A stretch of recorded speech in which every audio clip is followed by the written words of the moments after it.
প্রতিযোগিতায় টিকে থাকার জন্য ও টেকসই উৎপাদন ব্যবস্থার জন্য রেশনিং ব্যবস্থা চালু করা পোশাক শিল্পের জন্যই বেশি প্রয়োজন।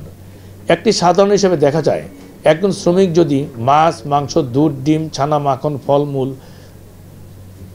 যদি দিনে শুধুবেলা 3 বেলা ভাত খায়, তবে 5 জনের পরিবারে প্রতিদিন 2 কেজি চাল, মাসে 60 কেজি, বছরে 720 কেজি চাল লাগে।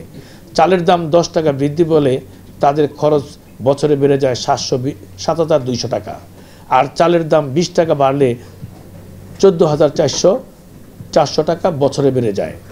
চাল, ডাল, তেল, লবণ, চিনি, বাস ভাড়া ইত্যাদি নিত্যপ্রয়োজনীয় দ্রব্য অনুরূপভাবে বৃদ্ধির কারণে অতিরিক্ত আরও 14,400 টাকা, মোট 28,800 টাকা এক বছর বাড়তি দাম দিয়ে পণ্য সেবা ক্রয় করতে হয় শ্রমিকদের। শ্রমিকেরা এখন অতি মুনাফাকারী এই সিন্ডিকেট লুটতন্ত্রের শিকারে পরিণত হয়েছে। এর পরিসংখ্যানে দেখা যায়, সিন্ডিকেট কালোবাজারি ব্যবসায়ীরা নিত্য প্রয়োজনীয় খাদ্যদ্রব্যের দাম বাড়িয়ে বছরে প্রায় 1,10,000 কোটি টাকা শুধুমাত্র শ্রমিকদের পকেট থেকে লুটে নিচ্ছে। রেশনিংয়ের টাকা আসবে কোথা থেকে? বাজার থেকে শ্রমিকেরা বাড়তি দাম দিয়ে খাদ্য সামগ্রী ক্রয় করে থাকে।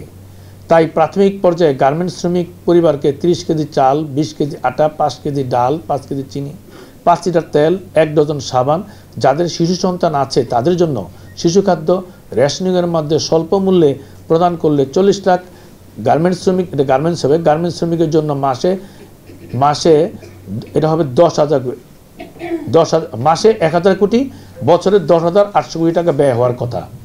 এক্ষেত্রে শ্রমিকদের পক্ষ থেকে 3 ভাগের 1 ভাগ, মালিকদের পক্ষ থেকে 3 ভাগের 1 ভাগ, বাকি 3 ভাগের 1 ভাগ জাতীয় বাজেট থেকে বরাদ্দ দিলেই বর্তমানে শ্রমিকদের রেশনিং বাবদ ব্যয় বা বহন সমন্বয় করা সম্ভব।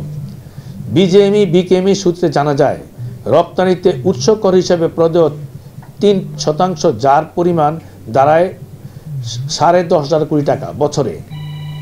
এই সূত্রে জানা যায়, সেন্ট্রাল ফান্ড মুনাফার 0.5%, কল্যাণ ফান্ড, আয়কর, ব্যাট, প্রত্যক্ষ পরোক্ষ কর সব মিলিয়ে প্রায় 80,000 কোটি টাকা সরকারি রাজস্বে জমা হয়। এক্ষেত্রে এই শিল্পকে রেশনিংয়ের মাধ্যমে 10,800 কোটি টাকা প্রদান করা হলে 40 লাখ শ্রমিক পরিবারে উপকৃত হবে না।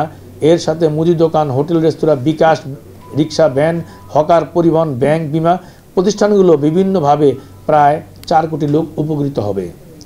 রেশনিং ব্যবস্থা চালুর জন্য গার্মেন্টস শিল্পের শ্রমিকদের জন্য জাতীয় বাজেটের 1.5% বরাদ্দ হলেই 10,000 কোটি টাকা জোগাড় হয়ে যায়।